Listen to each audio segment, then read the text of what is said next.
اور میں بلا تاخیر اپنے دوسرے شریک مقابلہ داؤد سعید جن کا تعلق جامعہ نعیمیہ ہے ان کو دعوت دوں، اور مقررین سے گزارش ہے کہ جب وہ روسٹرم پہ آئیں تو اپنا موضوع منصفین کو بتا دیں۔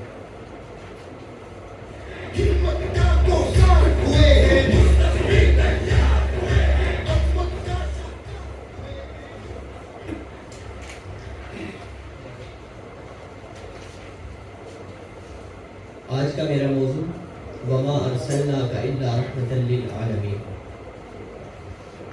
نحمدہ ونصلی ونسلم علی رسولہ الکریم، اما بعد فاعوذ باللہ من الشیطان الرجیم، بسم اللہ الرحمن الرحیم۔ وما ارسلناک الا رحمۃ للعالمین، صدق اللہ العظیم وصدق رسولہ النبی الکریم الامین۔ صدر ذی فہم و ادراک اور ایمان خوددار و بے باک، السلام علیکم ورحمۃ اللہ وبرکاتہ۔ آج میں اس ہستی کے بارے میں گفتگو کرنے جا رہا ہوں جو وجہ تخلیق کائنات کو پنونے جا رہا ہوں، جو رب فرماتا ہے وما ارسلناک الا رحمۃ للعالمین، کہ اے محبوب ہم نے آپ کو سارے جہانوں کے لیے رحمت بنا کر بھیجا۔ تو یہ رحمت کیسی؟ یہ اس جہالت کے دور کی رحمت ہے جب یہ مرد عورت کو زندہ تلبور کر دیتے تھے، یہ زنا کے مرتکب تھے، یہ شراب خانوں میں جاتے تھے۔ تو میرے اور آپ کے آقا کو اللہ رب العزت نے اس دنیا میں اس جہالت کو ختم کرنے کے لیے بھیجا۔ تو شاعر کیا خوب کہتا ہے، اس رحمت عالم کا قصیدہ کہوں کیسے، جو مہر عنایات بھی ہو ابر کرم بھی، کیا اس کی نظر کروں جس کی ثنا میں سجدے میں ہو الفاظ بھی سطریں بھی قلم بھی۔ جی ہاں، یہ میرے آقا رحمت للعالمین جنہیں طائف کے بازاروں میں پتھر مارے جاتے ہیں اور آپ کے جسم سے خون ترنے لگتا ہے۔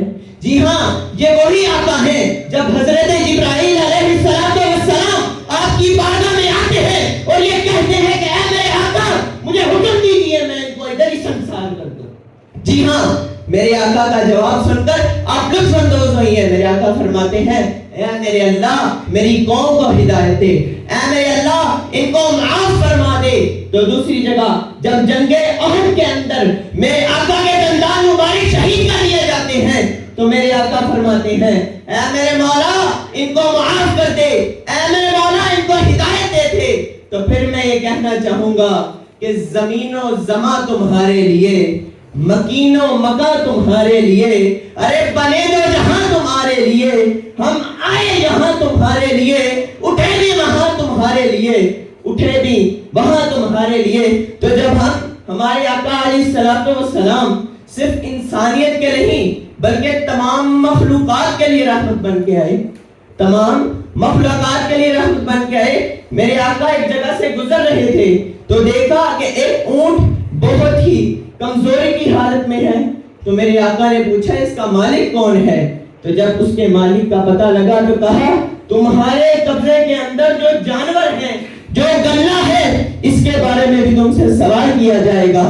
تو دوسری جگہ میرے آقا فرماتے ہیں کہ جو تمہارا غلام ہے، جو غلام ہے جس کو ہم آج کوئی اہمیت ہی نہیں دیتے، یہ وہ غلام ہے جس کو ہم آج پاؤں کی جوتی کی طرح رکھتے ہیں، یہ وہ غلام جس کو میرے آقا کہتے ہیں یہ تمہارے بھائیوں کی طرح ہے، یہ تمہارے بھائیوں کی طرح ہے۔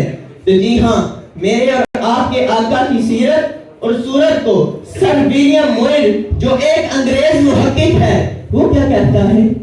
وہ کہتا ہے کہ میں نے جب حضرت محمد مصطفیٰ صلی اللہ علیہ وسلم آپ کی سیرت کے بارے میں پڑھا تو آپ کی شخصیت ہم سب کے لیے ایک نمونے کے طور پہ سامنے آئی۔ جی ہاں، 15 اگست جب مہاتما گاندھی نے انڈیا کو دیکھا تھا تو یہ وہی مہاتما گاندھی جو حضور کی ذات کے بارے میں پڑھتا ہے اور یہ کہتا ہے کہ حضور علیہ السلام کی شخصیت ہم سب کے لیے ایک مثال ہے۔ تو میں اپنی تقریر کا اختتام اقبال کے اس شعر پہ کروں گا کہ کی محمد سے وفا تو نے تو ہم تیرے ہیں، یہ جہاں چیز ہے کیا لوح و قلم تیرے ہیں والسلام.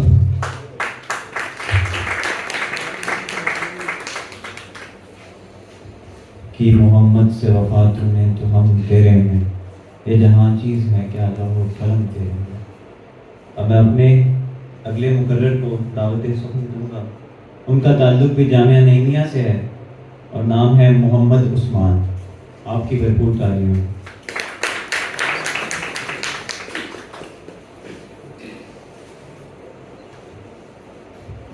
میرا آج کا موضوع وما ارسلناک الا رحمۃ للعالمین. حامدا ومصلیا اما بعد وما ارسلناک الا رحمۃ للعالمین. صدق اللہ العظیم. زمین کے لیے آسماں کے لیے ہے رحمت نبی جہاں کے لیے، رحمت بن کے جو آیا ہے جہانوں کے لیے، وہ چراغ نور ہے سب کہکشاؤں کے لیے. معزز صدر محفل، محترم جلیس کرام اور سامعین کرام، السلام علیکم ورحمۃ اللہ وبرکاتہ. آج میں جس موضوع پر لب کشائی کرنے کی جسارت حاصل کر رہا ہوں اس کا عنوان ہے وما ارسلناک الا رحمۃ للعالمین. صدر علی وقار، جب کائنات ظلمت و پستی کا شکار ہو جاتی ہے، جب انسانیت فقر ذلت میں گری ہوتی ہے، جب عدل و انصاف کا چراغ بجھ چکا ہوتا ہے، تب آفتاب رسالت افق ہدایت سے طلوع ہوتا ہے. پھر شاعر کہتا ہے کہ رسول رحمت بن کے آیا ہے وہ نبی، رسول رحمت بن کے آیا ہے وہ نبی، وہ نبی جو چراغ رحمت ہے دونوں جہانوں کے لیے.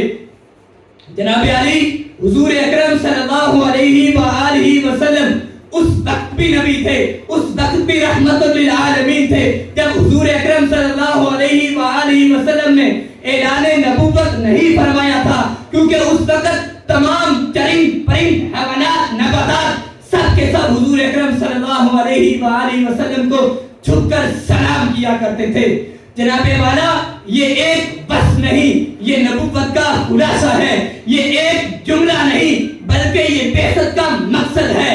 وہ سراپے لطف بھی، وہ سراپے لطف بھی، وہ نور مجسم بھی، وہ جمال حق بھی، وہ غموں کا طور بھی، وہ دلوں کی راحت بھی، وہ غموں کا طور بھی، وہ وفا کا بحر بھی، وہ عطا کا بحر بھی. جناب والا، رحمت مصطفیٰ کا دائرہ محدود نہیں بلکہ یہ زمین سے لے کر آسمانوں تک محیط ہے، یہ آسمانوں سے لے کر زمینوں تک محیط ہے، یہ انسانوں سے لے کر ملائکہ تک محیط ہے، یہ انسانوں سے لے کر ملائکہ تک محیط ہے، یہ اہل ایمان سے لے کر دشمنان دین تک محیط ہے. طائف کی سنگواریوں میں، احد کے زخموں میں، طائف کی سنگواریوں میں، احد کے زخموں میں، ہجرت کی تنہائیوں میں حضور اکرم صلی اللہ علیہ وآلہ وسلم کی زبان مبارک پر دعائے خیر رہی. آپ نے بد دعا نہیں فرمائی. یہ اس رحمت للعالمین کا وسیلہ تھا کہ آج اس امت پر اجتماعی طور پر عذاب نازل نہ ہوا. پھر مجھے کہنے دیجئے، جو خلق پر بھی رحیم ہے، جو دشمنوں پر بھی حلیم ہے، وہ مصطفیٰ ہیں، وہ نبی، وہ رحمت للعالمین. جناب والا، حضرت آدم علیہ السلام آئے، رحمت لے کر آئے. حضرت زکریا علیہ السلام آئے، رحمت لے کر آئے. حضرت شیش علیہ السلام آئے، رحمت لے کر آئے. حضرت یعقوب علیہ السلام آئے، رحمت لے کر آئے. حضرت موسیٰ علیہ السلام آئے، رحمت لے کر آئے. حضرت عیسیٰ علیہ السلام آئے، رحمت لے کر آئے. لیکن میں قربان جاؤں اپنے اور آپ کے نبی پر جو رحمت لے کر بھی آیا اور رحمت بن کے بھی آیا. جناب والا، آئیے ہم اس در پر کام کرتے ہیں، پھر اس در سے مانگنے چلتے ہیں، پھر سیرت مصطفیٰ کو اپنانے چلتے ہیں. سامعین مکرم و محتشم، ہم رحمت للعالمین کے غلام ہیں. ہمیں بھی رحمت کے پیکر کو اپنانا ہوگا. ہمیں بھی دلوں کی نفرت کی آگ کو محبت سے بھرنا ہوگا. شاعر کیا خوب کہتا ہے، زمانہ جس پہ ناز کرے وہ شان آپ کی ہے، خدا کی سب سے پیاری پہچان آپ کی ہے، خدا کی سب سے پیاری پہچان آپ کی ہے، کسی کے درد پہ تڑپ اٹھے جو دل فوراً، وہی مصطفیٰ ہے، وہی رحمت کا پیغام ہے، بس سلام۔